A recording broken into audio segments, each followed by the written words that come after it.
Yo, so guys, welcome back to another video. This is a reaction to Samsung's dangerous dominance over South Korea.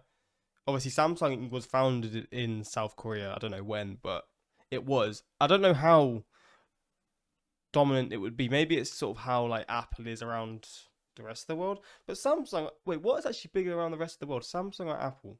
I feel like Apple's seen as maybe the better product for like phones and stuff, but overall, Samsung is the winner because it's got the TVs, it's got other sort of items or whatever where I feel like it's seen as a lot better. But I don't know. I mean, I don't know how it could be a dangerous dominance because Samsung, I mean, it's just phones and TVs and all that kind of stuff. But we're going to see.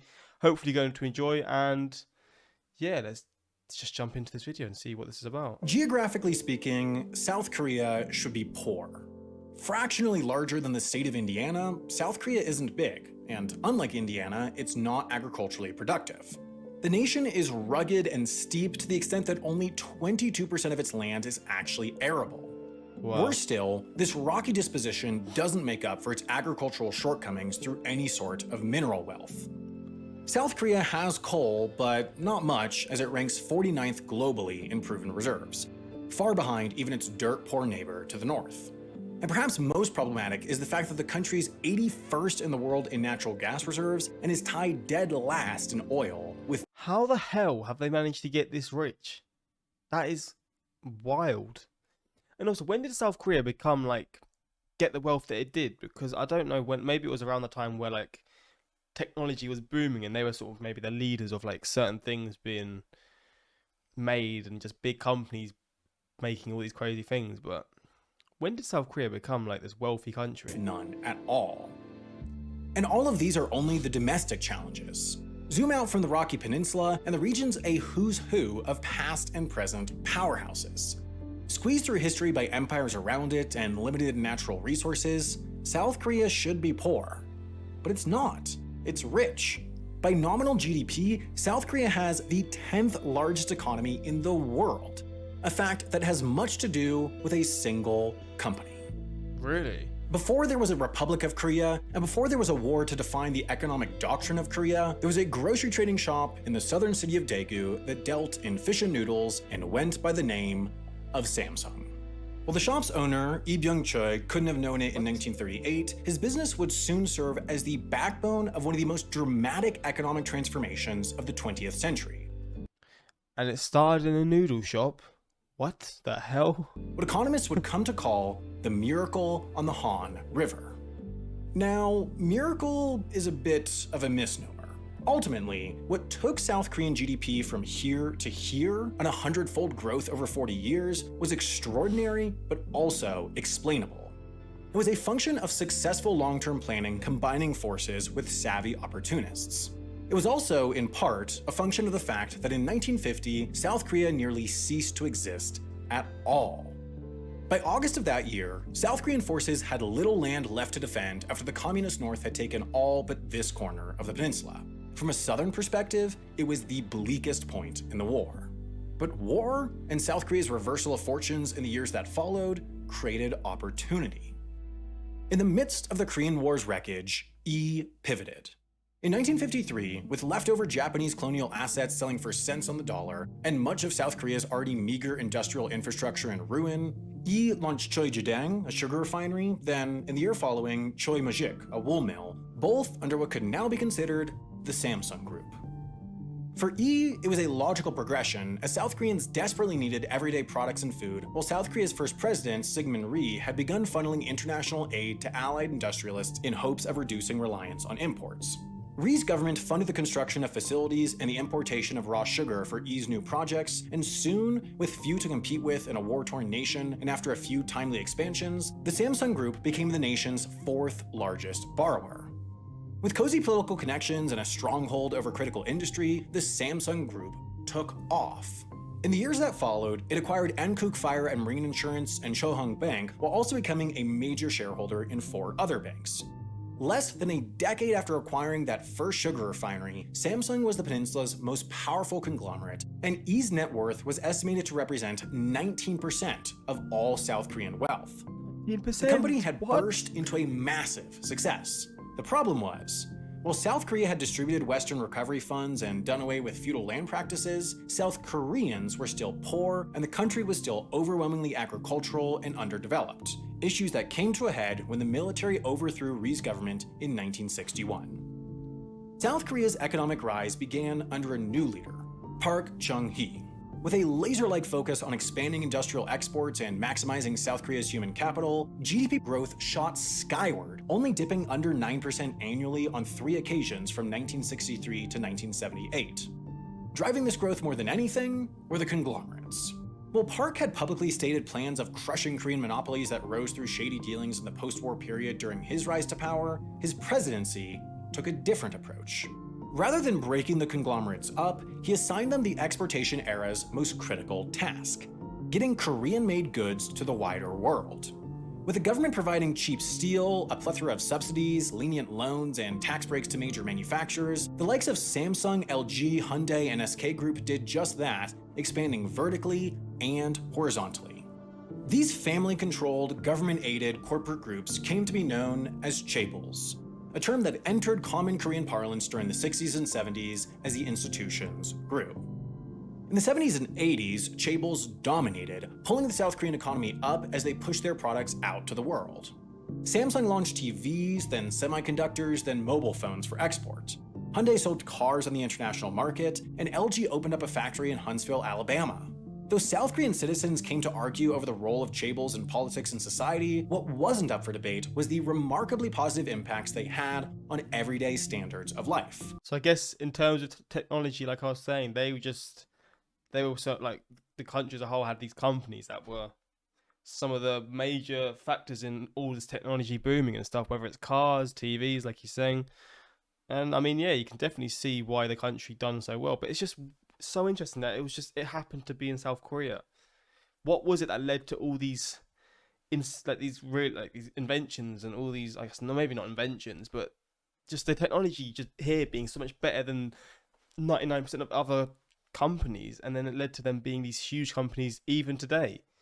And like he said, the companies are the reason the country as a whole is so much richer, which makes sense, but it's still so hard to, like, so weird to comprehend that these major companies led to all of that. Life expectancy doubled from 1950 to 1990, while infant mortality cratered to less than 1/10 of what it was at the war's end. All the while, chaebols showed no sign of slowing. Through the turn of the century, South Korea's GDP continued to grow, and even with the death of Lee Bong-choi in 1987, Samsung continued to expand globally and dominate domestically under the guidance of his son, Lee Kung-hee. Today, just 7 decades on from the company's prescient pivot, South Korea is Samsung, and Samsung is South Korea. For the average resident, it's a relationship with a corporation as deep as that with the government itself, perhaps best demonstrated through a single eye-popping statistic. Year after year, just about 20% of the entire nation's GDP is made up of Samsung Group revenue. That is mental. The only single entity that can rival that is the South Korean government, whose spending typically makes up 20 to 25% of GDP. This staggering degree of economic concentration makes even the most extreme examples in the rest of the world appear routine. Japan's biggest company, Toyota, accounts for about 5% of GDP, while the US's Walmart sits... It's kind of scary though. Like, I mean, if it goes tits up and Samsung do something wrong or just whatever, that's going to hit the economy hard. at just 2.5%. An entire fifth of an economy being attributed to a single company, especially a single company controlled by a single family in a major advanced diversified economy, is absolutely unparalleled, even at a global scale. Undoubtedly, this exceptional centrality permeates into everyday life. Young people, and especially their parents, tend to fixate on the singular path towards becoming the so-called Samsung man. It's considered the pinnacle of success to have passed all the academic and social hurdles necessary to be deemed worthy to work at the country's largest company, and therefore this idealistic vision... But then that would also be really good for the company, because it's just only going to get the competition's so high to work for Samsung. It's going to get the best of the best people working in the country. So I mean, it benefits the company, but it's just, this is a wild sort of turn. I wasn't expecting this sort of type of story, but it makes sense. I mean, the dangerous dominance, yeah, the 20% of the GDP for the whole country, that's very dangerous in my way. Just, you see that and you're like, wait, this could go so tits up. Is encapsulated across South Korean society. Characters in pursuit of a position at the company even borders on cliché as a plot point in the country's film and television. Just as American youth might fixate on moving to LA to make it into Hollywood or living in New York to break into big business, Korean kids it's like prepare that. their entire childhood to apply for the opportunity to pack into testing centers along with 100,000 others to take the biannual Samsung aptitude test, hoping to score high enough to get recruiters' attention. Hundreds of thousands won't even be allowed to take the test, then all but a few thousand won't advance past it, leaving legions of disappointed youth who move on to the next layer in the social hierarchy of careers, working for the smaller, lesser chaebols like Hyundai or LG. For those that don't succeed there, they move on to the country's small and medium-sized employers, a fact they will try to hide from extended family and friends due to its characterization as Really? failure. Is that This true? centrality of focus can perhaps be attributed partially to the extent that Samsung has permeated into South Korean life. That's a lot of pressure for the young people of South Korea, mate. When you buy a smartphone in South Korea, you buy it from Samsung. When you need life insurance in South Korea, you purchase a policy with Samsung. When you take the ferry in South Korea, you step onto a ship built by Samsung. When you go to the theme park in South Korea, you once again pay your money to Samsung. This convoluted, seemingly scattershot structure of the conglomerate is reflective of the way that Samsung has followed and captured opportunity wherever it exists through history, and has actually been a critical factor in the Lee family's continued grip on power. Today, there are 59 major Samsung affiliate companies, although, like many aspects of Samsung's ownership structure, this is a soft, subjective definition, as so much of the way in which control is held across the empire is soft and subjective. But let's say there were just two affiliates, one of which wholly owned by the Lee family, one of which wholly owned by outside investors, both worth $50 million respectively. Now, most major business decisions are settled with a simple majority, meaning to approve a budget for the next year, for example, just 50% worth of shareholders plus one needs to vote affirmatively. So that's to say, 49.9% of the E family ownership in the first affiliate is effectively worthless from a control perspective, at least for most decisions. So what they could do is sell that 49.9%, buy 49.9% of the other affiliate, then use a tiny bit of extra cash to get up to 50% plus one ownership of both affiliates. It's essentially the same amount of money invested, but two companies under E family control instead of one.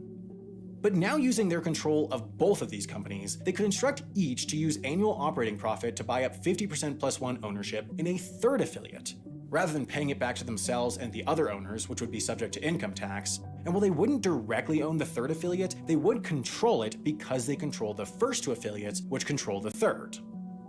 And even then, while 50% plus one ownership is technically needed for control, in practice it's often overkill as it only becomes relevant in a case of complete dissent by every other shareholder, which is rare, especially when one has generated the degree of cult of personality that the E family has.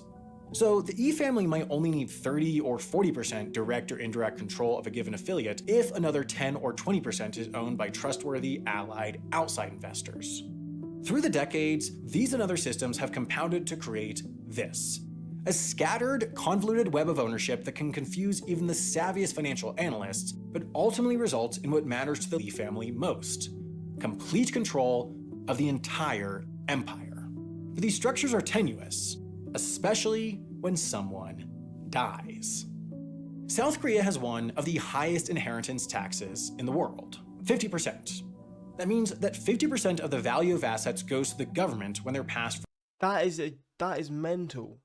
50% goes to the government. How does that work from then? one generation to the next. Therefore, if Lee Kung-hee, for example, passed $5 billion in shares to his son, Lee Jae-young, the heir would have to find some $2.5 billion to pay the government, which he likely could only do by selling $2.5 billion worth of shares, therefore losing the voting power that they bestow. This hypothetical started to feel far more concrete in May of 2014 due to this: the heart attack of Lee Kung-hee. The chairman survived, but only barely. As he sat comatose in a hospital bed at the Samsung Medical Center for days, weeks, months, and eventually years, his children were thrown into a power struggle as they used the time to craft a plan that would keep Samsung in family control after paying inheritance taxes upon their father's inevitable and seemingly impending death. This was difficult. The numbers were tough. and so it required some creativity. Perhaps too much. Two of the most critical links in the E family ownership web were Samsung Construction and Trading, or CNT, and Choi Industries, each of which, as two of the oldest Samsung affiliates, acted primarily as de facto holding companies of sorts. But E family control of CNT, and therefore electronics, engineering, chemicals, and the other affiliates partially owned by CNT, was fading as outside, increasingly hostile investors continued to buy in. If Lee Kung-hee never awoke from his coma, the 50% inheritance tax would be a death blow, and the House of Cards would crumble. That would be Therefore, nuts. 50% of the Samsung money, the government would be loving it. But surely they wouldn't, because it would affect Samsung so much. a plan. They'd merge CNT and Choi. While quantifying their control of each is difficult due to the extent of their soft, informal control, what's important to note is that E control of Choi was much stronger than that of CNT, so what would make the restructuring productive for them would be if it overvalued Choi and undervalued CNT, so that post-merger, they'd effectively end up with more relative control over the new combined de facto holding company, and therefore more control over the entire empire without having spent a cent. So they proposed exactly that. An objectively bad deal.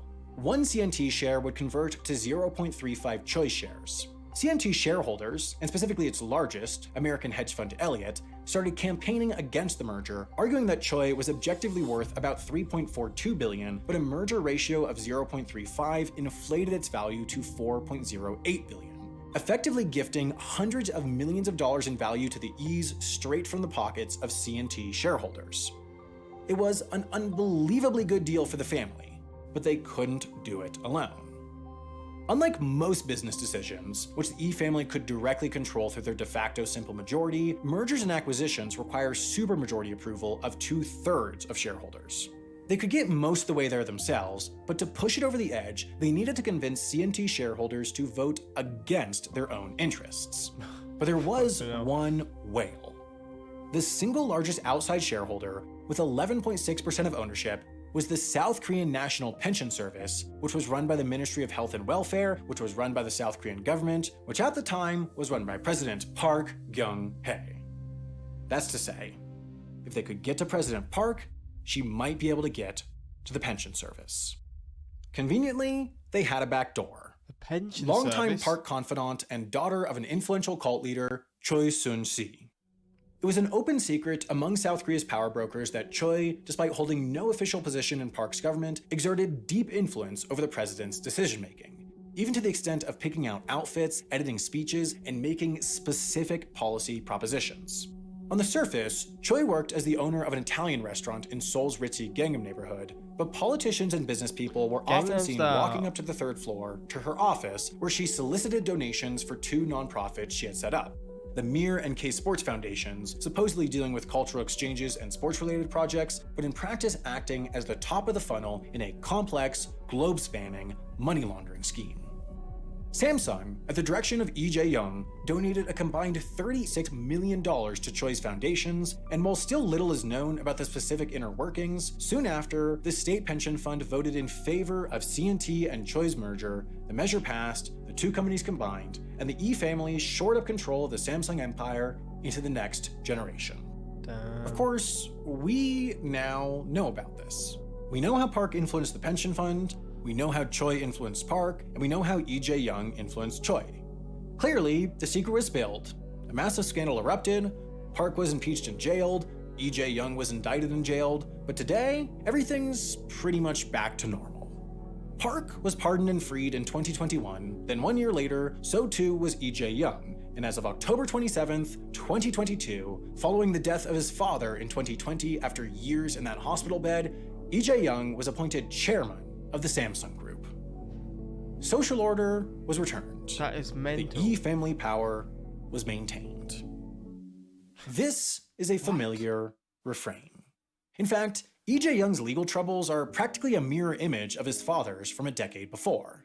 Lee Kung-hee was sentenced to 3 years in jail in 2008 for, among other things, bribery, but only 1 year later was pardoned by the president so that he could remain on the International Olympic Committee and shepherd South Korea's bid for the 2018 Games through. While that was the publicly stated reason, Lee Kung-hee was later revealed to have used bribery to convince the president to pardon him for his bribery charges. Similar justifications were used in summer 2022 with the pardon of Lee Jae-young. Samsung, South Korean business groups, and even the US Chamber of Commerce had been lobbying for years for a pardon, and while on parole, Lee still acted as de facto leader of Samsung, even meeting with President Biden in May 2022. So 2 months on, President Yoon Suk-yeol justified Lee's pardon in a straightforward manner, saying that as the only realistic family heir to the Samsung chairmanship, his leadership was necessary to guide the country's largest company as both recovered from the COVID-19 This pandemic. man seems so... He's like the South Korean Mark Zuckerberg. He doesn't have any emotions. He just always looks straight. Doesn't seem to look like... He just looks necessary to dead guide inside. the country's largest company Every as both time. recovered from the COVID-19 pandemic. This justification isn't that far-fetched. While undoubtedly unfair, considering the sheer degree of economic influence Samsung has on South Korea, it might be pragmatic. I mean, it makes The sense. ends might genuinely justify the means. But it does perpetuate the cycle that seemingly cannot be broken. South Korea, and especially South Korean politicians, cannot survive without Samsung. But to an extent, Samsung can survive without South Korea. It can always restructure, relocate, and refocus away from the nation in the long term. This power structure of enterprise above nation is inherent to a situation where such a large company exists in such a small country, but it's hard to believe it's tenable. Corporations can't run countries, and public dissent towards Samsung is growing in younger generations, lacking the Really? sympathy born from viewing the company's integral role in the nation's ascent, are increasingly fighting back against the cronyism and corruption. Fair It's enough. tough to know which house of cards will crumble first. Will it be the convoluted ownership structure that keeps the Lee family in control, or will it be the tenuous power balance between Samsung and South Korea, knocked down by the very people that make up the entirety of both venerable institutions? For those of you that have demonstrated that I learned a lot in this, to be honest. I didn't realize there was this sort of like story to do with Samsung. I don't really own many Samsung. Oh, I do actually. I say that and I do. I've literally got 2 Samsung monitors. I've got a Samsung smart TV. What am I saying? I mean, you just can't get away from it. It's just, yeah, that's. I was literally going to say I don't own any Samsung, but I do. I've literally got 3 Samsung items that I can just think of on the spot. But yeah, this whole situation with Samsung and South Korea, I didn't realize it was like there was controversies and stuff. But yeah, I feel like I learned a lot here, and bribing the president to pardon him for bribing charges is definitely a master move.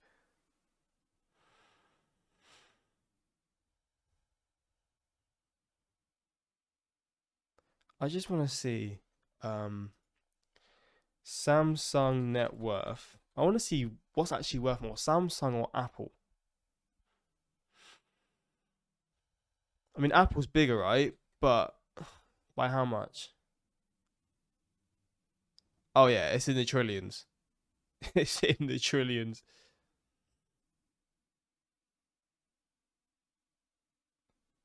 Oh no, Apple's smaller than Samsung in terms of the market share. Holy shit. Apple is the largest company in the world by market cap, which reaches almost 3 trillion. Samsung is a smaller company than Apple, but one of the most powerful companies in the world and in South Korea. Fair enough. I mean, yeah, that's not really that important. But hopefully you enjoyed this reaction. And yeah, felt like I learned a bit here. If you want to see some more videos like this, let me know in the comments what you want to see. And yeah, until next time, like, subscribe, and peace.